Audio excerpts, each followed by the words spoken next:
سورۃ الشعراء کی آیت نمبر 132۔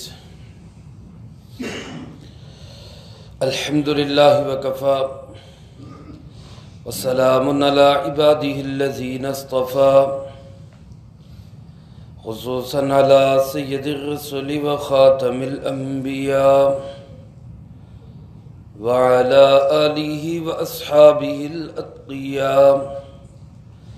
اما بعد فاعوذ باللہ من الشیطان الرجیم، بسم اللہ الرحمن الرحیم۔ واتقوا الذی امدکم بما تعلمون، امدکم بانعام وبنین وجنات وعیون، انی اخاف علیکم عذاب یوم عظیم۔ قالوا سواء علینا اوعظت ام لم تکن من الواعظین، ان ھذا الا خلق الاولین وما نحن بمعذبین۔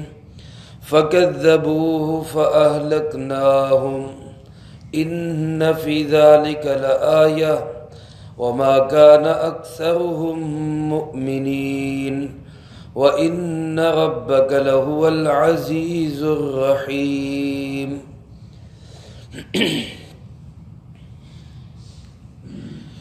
واتقوا الذی امدکم بما تعلمون،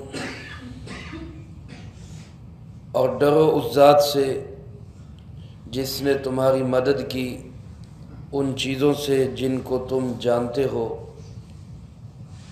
امدکم بانعام وبنین، اسی نے تمہاری مدد کی مویشیوں کے ساتھ اور بیٹوں کے ساتھ۔ وجنات وعیون، اور باغات بھی دیے، چشمے بھی دیے۔ انی اخاف علیکم عذاب یوم عظیم، بے شک میں ڈرتا ہوں تمہارے بارے میں بڑے دن کے عذاب سے۔ قالوا سواء علینا اوعظت ام لم تکن من الواعظین، قوم عاد کے لوگ کہنے لگے کوئی فرق نہیں پڑتا کہ تو ہمیں واعظ و نصیحت کر یا نہ ہو واعظ و نصیحت کرنے والوں میں سے۔ ان ھذا الا خلق الاولین، یہی طریقہ رہا ہے پہلوں کا بھی۔ وما نحن بمعذبین، اور ہمیں کوئی عذاب نہیں دیا جا سکتا۔ فکذبوہ، پس انہوں نے اللہ کے نبی کو جھٹلا دیا۔ فاہلکناہم، سو ہم نے ان کو ہلاک کر دیا۔ ان فی ذلک لآیہ، بے شک اس میں بہت بڑی نشانی ہے۔ وما کان اکثرهم مؤمنین، لیکن اکثر لوگ ایمان نہیں لاتے۔ وان ربک لہو العزیز الرحیم، اور یقیناً تیرا پروردگار وہ غالب بھی ہے، رحم کرنے والا بھی ہے۔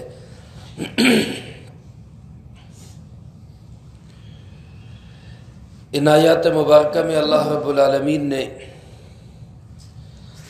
حضرت ہود علیہ السلام کی دعوت کے جواب میں قوم کے لوگوں نے جو ان کو جواب دیا، قوم کی طرف سے جس طرح کا رد عمل آیا، اور پھر اس کے نتیجے میں اس قوم پر جو تباہی آئی، اللہ پاک نے ان آیات میں ان کو بیان فرمایا ہے۔ اللہ کے نبی حضرت ہود علیہ السلام نے اس قوم کو یاد دلایا کہ دیکھو، سوچو، غور کرو، اللہ کی تم پر کتنی بڑی بڑی نعمتیں ہیں، دنیاوی اعتبار سے، معاشی اعتبار سے، وسائل کے اعتبار سے اللہ پاک نے تمہیں کس طرح سے خوشحال کیا ہے۔ فرمایا واتقوا الذی امدکم، اس ذات سے ڈر جاؤ جس نے تمہاری امداد کی ہے، جس نے تمہیں مدد پہنچائی ہے ان سب چیزوں سے جن کو تم بھی جانتے ہو۔ تمہیں مکان بنانے کی صلاحیتیں دی، محلات تعمیر کرنے کا مٹیریل دیا، اس کے لیے اللہ نے تمہیں عقل اور خیرت دی، دنیاوی اعتبار سے وسائل فراہم کیے۔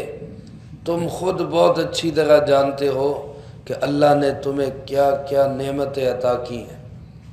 پھر ان میں سے چند ایک کا تذکرہ کرتے ہوئے ارشاد فرمایا امدکم بانعام و بنین، اس اللہ نے تمہاری امداد کی ہے، اس اللہ نے تمہاری مدد کی ہے مویشیوں کے ساتھ اور بیٹوں کے ساتھ۔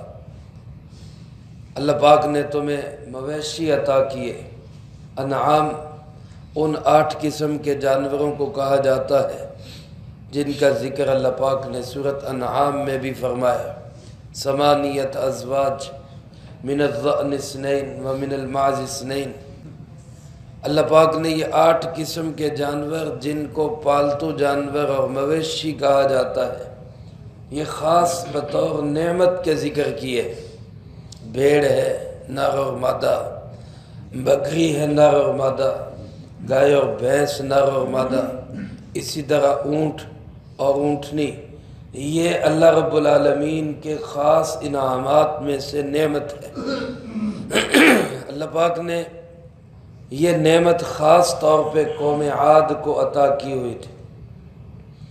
اب ظاہر ہے یہ ایک معاشی اعتبار سے ایک بہت بڑی نعمت ہے، ایک انسانی زندگی کے لیے ایک بہت بڑا ایک اللہ کا انعام ہے۔ عرب کے لوگ جو اکثر مال مویشی رکھنے والے لوگ تھے وہ اس بات پہ فخر کیا کرتے تھے، بکریاں کس کی زیادہ ہے، گائے کس کے پاس زیادہ ہے، اونٹ کس کے پاس زیادہ ہے۔ جیسے آج کوئی انسان گاڑیوں پہ فخر کرتا ہے یا اپنی فیکٹریوں پہ فخر کرتا ہے، اس زمانے کے اندر یہ معاشی لحاظ سے مضبوط ہونے کی ایک بہترین شکل اور صورت تھی۔ یہ جانور ہے ہمارے پاس۔ حضرت ہود علیہ السلام نے اسی نعمت کا تذکرہ کرتے ہوئے ارشاد فرمایا کہ اس اللہ نے تمہیں کتنی بڑی یہ نعمت دی، اور پھر فرمایا وبنین، تمہیں بیٹوں کی نعمت عطا کی۔ بیٹے بیٹیاں بھی اللہ کی رحمت ہے، اور یقیناً اللہ رب العالمین اس گھر کو گویا خود اپنے لیے منتخب کرتا ہے جس گھر میں اللہ بیٹی عطا فرماتا ہے۔ حدیث پاک میں آپ صلی اللہ علیہ وسلم نے ارشاد فرمایا بہت مبارک ہے وہ خاتون، مفہوم اس کا یوں ہے، فرمایا بہت برکت والی اور مبارک ہے وہ خاتون جس کا پہلا جنم بیٹی کا ہو۔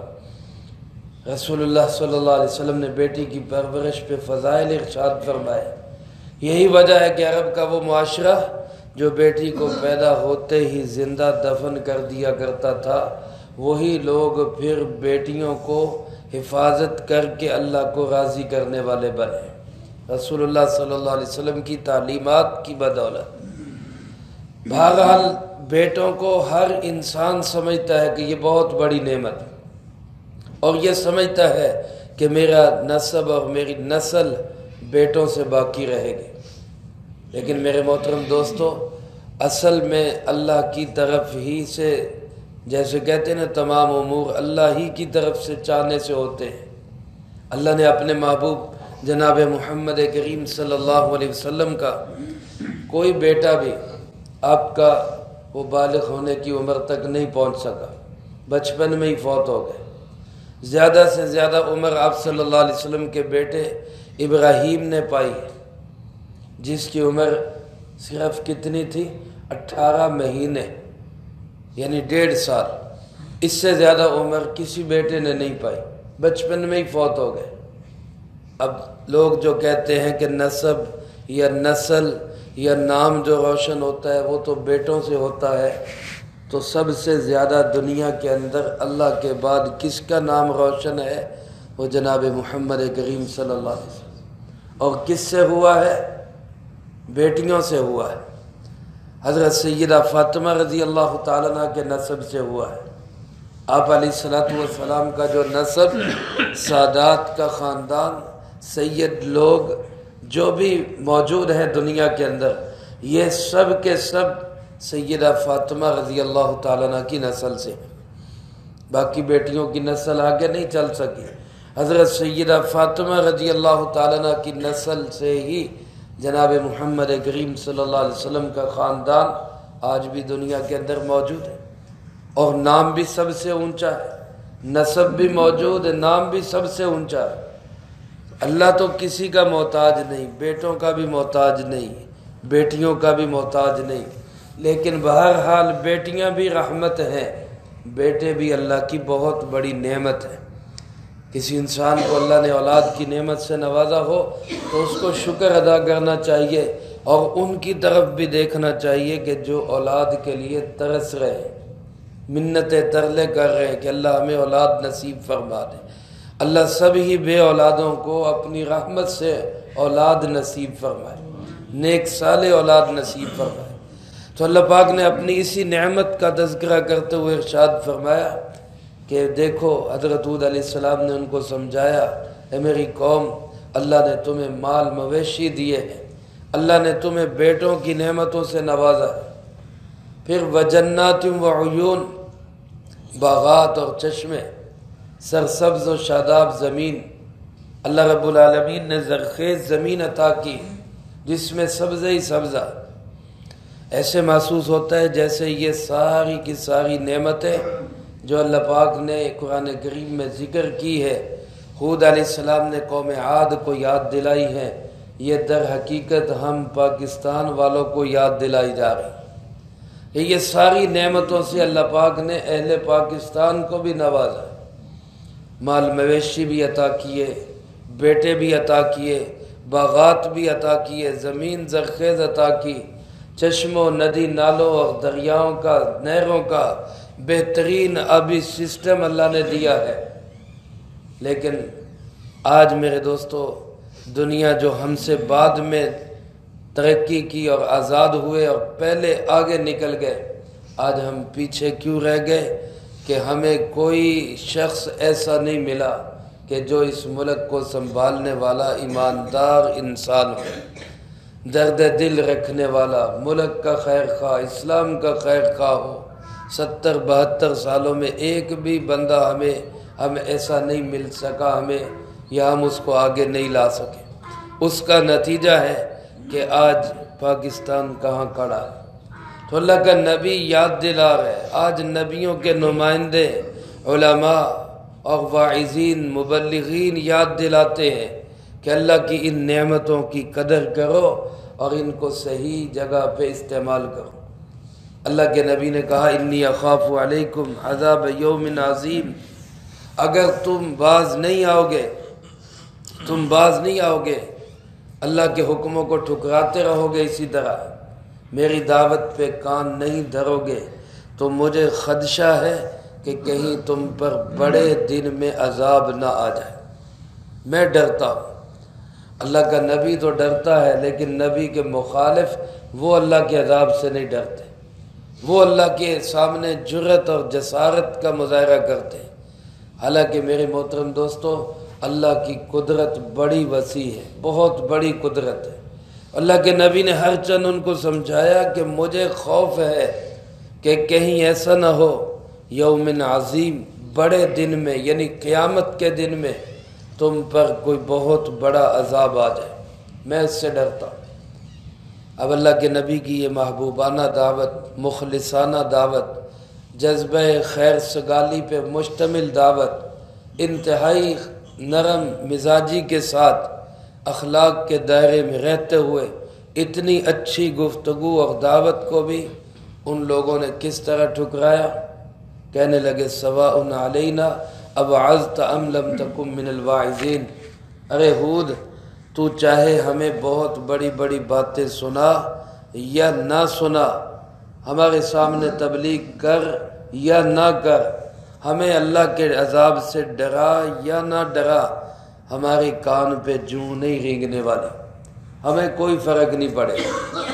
سواء علینا، تو جو مرضی کہتا رہے، ہمیں کوئی فرق نہیں پڑے گا۔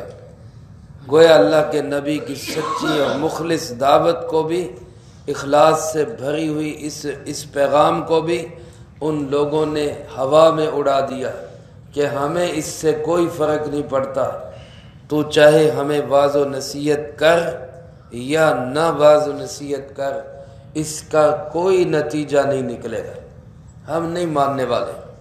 گویا اللہ کے نبی کی توہین امیز اور حقیرانہ انداز سے تحقیر کرتے ہوئے اللہ کے نبی کی دعوت کو ٹھکرا دیا اور کہنے لگے ان ھذا الا خلق الاولین، یہ کوئی پہلی بات نہیں ہے، یہ پیچھے سے چلا آ رہا ہے، یہ ایسے ہی سارے پہلے لوگوں میں بھی چلا آ رہا ہے۔ اس جملے کے دو مطلب علماء نے لکھے ہیں۔ ایک مطلب تو یہ کہ جن بتوں کی ہم عبادت کر رہے ہیں، وہ مجسمہ ہو، وہ مورتی ہو، وہ روپیہ پیسہ ہو، وہ مال و دولت ہو، وہ اپنی طاقت ہو، قوت ہو، سمجھداری ہو، ہم ان بتوں کی عبادت چھوڑنے والے نہیں، کیونکہ ہمارے آباء و اجداد بھی انہی کی عبادت کرتے رہے۔ ان ھذا الا خلق الاولین، ہمارے پہلوں کی بھی یہی عادت تھی، ہم بھی اسی عادت پہ قائم ہیں، ہم نہیں ٹلنے والے۔ ایک مطلب تو یہ، اور دوسرا مطلب علماء نے اس کا یہ لکھا ہے کہ جیسے تو ہمیں نصیحت کر رہا ہے، ایسے پہلے بھی نبی آ کے نصیحت کرتے رہے اور پہلی قوموں کو بھی آ کے سمجھاتے رہے، پہلی قوموں نے بھی نہیں مانا تو ہم بھی نہیں مان رہے۔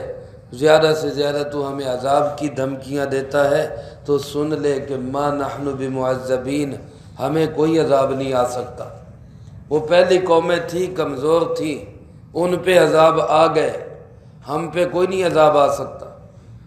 اللہ پاک نے حضرت ہود علیہ السلام کی قوم کو، قوم عاد کو طاقت بڑی دی تھی، قوت بہت تھی ان کی۔ علماء نے لکھا ہے کہ لمبے لمبے قد تھے ان کے، 14 فٹ کا بندہ، ایک بندہ، اتنا لمبا لمبا قد ان کا، اور یہ سب سے چھوٹا قد ہوتا تھا۔ ہمارے تو قد ہی 5 فٹ، زیادہ سے زیادہ ہائٹ کسی کی ہوتی ہے تو 6 فٹ، اور 6 فٹ سے اونچا نکل جائے تو بڑا لمبا تڑنگا بندہ سمجھا جاتا ہے۔ اور یہاں کیا، اس سے ڈبل، کم سے کم قد ہے، 14 فٹ کم سے کم قد، اور قوت و طاقت اتنی کہ مضبوط سے مضبوط گڑے ہوئے درخت کو، جس کی جڑیں مضبوط ہے، ان کا ایک آدمی، عام آدمی، بہت پہلوان نہیں، عام آدمی اس کو ایسے اپنے جبھے میں ڈالتا اور ایک جھٹکا دے کے درخت کو اکھاڑ دیتا۔ اور ہم سے، ہماری طاقتیں کیا، ہم سے ایک پودا نہیں، چھوٹا سا پودا نہیں نکالا جاتا۔ اتنی بڑی طاقت والی قوم کہ اللہ پاک خود ارشاد فرماتے ہیں کہ لم یخلق مثلھا فی البلاد، ایسی قوم شہروں میں کوئی پیدا ہی نہیں کی گئی۔ اللہ پاک فرما رہے ہیں یہ قوم اپنی طاقت کے بل بوتے پر اس گھمنڈ میں آ گئی، اس غرور میں مبتلا ہو گئی کہ من اشد منا قوہ، ہم سے بڑا طاقتور کون ہے، ہم سے بڑا طاقتور کون ہے، اور کہنے لگے ما نحن بمعذبین، ہمیں کوئی عذاب نہیں دیا جائے گا۔ وہ پہلی قومیں تھی جن کے پاس وسائل نہیں تھے، طاقت نہیں تھی، قوت نہیں تھی، پاور نہیں تھی، اس لیے وہ اللہ کے عذاب کا شکار ہو گئی۔ ہمیں ایسے عذاب کی دھمکیوں سے مت ڈرا، ہمیں کوئی عذاب نہیں دے سکتا، کیونکہ ہم سے بڑا طاقتور کوئی نہیں۔ من اشد منا قوہ۔ اللہ پاک نے اس کے جواب میں ارشاد فرمایا، جس اللہ نے تمہیں پیدا کیا ہے، جس نے تمہیں قوت اور طاقت دی ہے، کیا بھول گئے ہو کہ وہ تم سے بھی بڑی طاقت والا ہے؟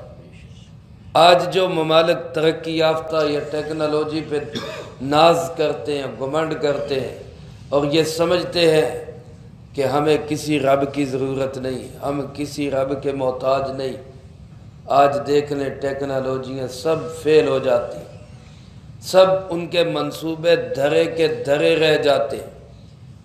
آج ترقی یافتہ ممالک میں دیکھ لے، آسٹریلیا میں آگ لگتی ہے تو کیسے بجھتی ہے، ہیلی کاپٹر استعمال ہو رہے ہیں، بڑے بڑے مصنوعی بارش کے انتظامات کیے جا رہے ہیں، آگ نہیں بجھی تو کس طرح بجھی ہے، میرے رب کی بارش برسنے سے بجھی۔ آج بھی اس ٹیکنالوجی کے دور میں بھی کام کون آیا ہے؟ اللہ رب العالمین ہے۔ چین کے پاس کتنی ٹیکنالوجی ہے، دنیا کے ترقی یافتہ ممالک کے اندر شامل ہے۔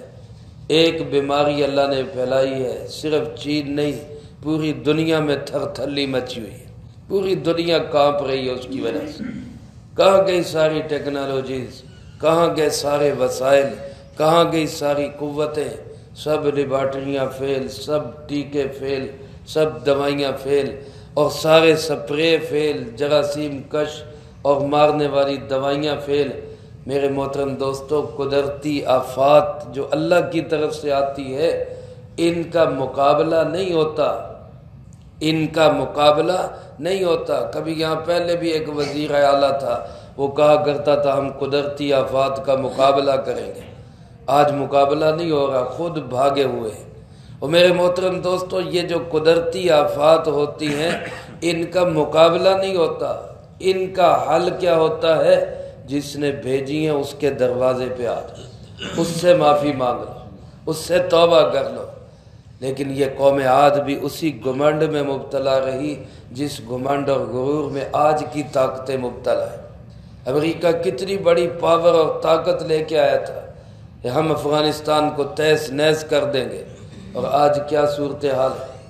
افغانستان میں وہ چوہے کی طرح گویا پنجرے میں پھنسا ہوا ہے، نکلنا چاہتا ہے، لیکن وہ بھی پٹھان ہے، آگے انہوں نے ایسے جپے ڈالے ہوئے، وہ کہتے ہیں اب بھاگ کے دکھاؤ۔ وہ منت ترلے کر کے مذاکرات کی میز پہ لاتا ہے، اور یہ پیچھے سے ایک دھماکہ کرتے ہیں، اور ایک ایسا بڑا طیارہ پچھلے دنوں میں مارا جس میں امریکہ کے بڑے بڑے ہائی کمان کے لوگ، جس میں کثیر تعداد کے اندر مارے گئے۔ اب وہ جان چھڑاتا ہے، خدا کے لیے مجھے معافی دو، عزت سے نکلنے کا راستہ دو۔ ساری دنیا کی طاقتیں مل کر ایک کمزور اور نہتے ملک، بلکہ ملک بھی نہیں، مجاہدین کا مقابلہ نہیں کر سکے۔ اصل میں طاقت اور قوت سب کس کے ہاتھ میں ہے؟ اللہ کے۔